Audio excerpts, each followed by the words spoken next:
আদবের নজর, ইমানের নজর যদি না থাকে তাহলে শয়তান তার উপর ঝাপটা দেবে, ঠিক কিনা? বা আদব খুশনসিব, বেআদব বদনসিব, আদবে আউলিয়া, বেআদবে শয়তান। আজকে যারা বেয়াদবি করছে তারা একদিন বুঝতে পারবে তারা হকের বিরুদ্ধে তারা কথা বলেছে, ঠিক কিনা? তারপরও আমি আশা করব ওলামায়ে কেরাম যারা আছেন, আজকে আপনি হয়তো একজনের বিরুদ্ধে বলাই তৈরি করছেন, একদিন না একদিন সে আপনার বিরুদ্ধেই বলবে। বেয়াদবি যে শিক্ষা দেয় সে বেয়াদবির ফসল কিন্তু তার উপরেই আসে, ঠিক কিনা?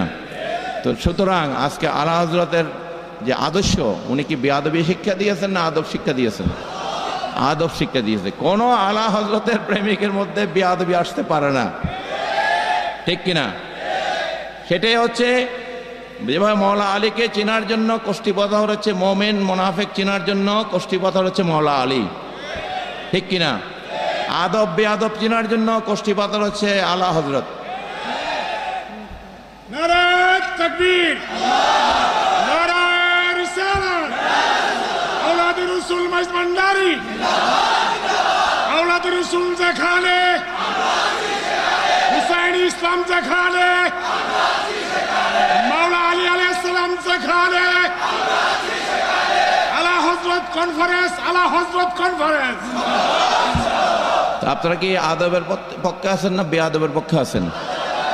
আমরা আদবের পক্ষে থাকবো, আদবে আউলিয়া, ঠিক কিনা? আদবে ইবাদত। সুতরাং বেয়াদবের সাথে আমাদের কোন সম্পর্ক?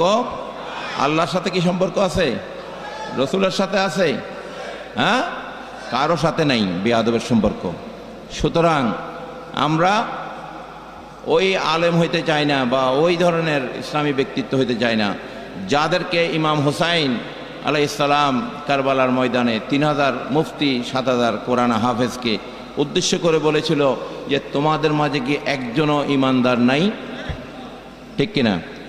কারবালার ময়দানে এই 10,000কে, এরা আলেম ছিল, মুফতি ছিল, ওইরকম বেয়াদব মোনাফেক এর কোনো কারণ জ্ঞান দিয়ে গুণীয় হওয়া যায়, জ্ঞান দিয়ে পাপও কামাই করা যায়, ঠিক কিনা? সেই জ্ঞানের থেকে আল্লাহ আমাদেরকে মাফ করুক যে জ্ঞান দিয়ে পাপ কামাই হয়। ওই শয়তানের জ্ঞান দরকার নেই, ঠিক কিনা? বেয়াদবের জ্ঞান দরকার নাই। আহলে বাইতের বিরুদ্ধে যারা কথা বলবে তাদের আমাদের দরকার নেই। আল্লাহ পাক যেন আমাদেরকে কবুল করে, আমিন।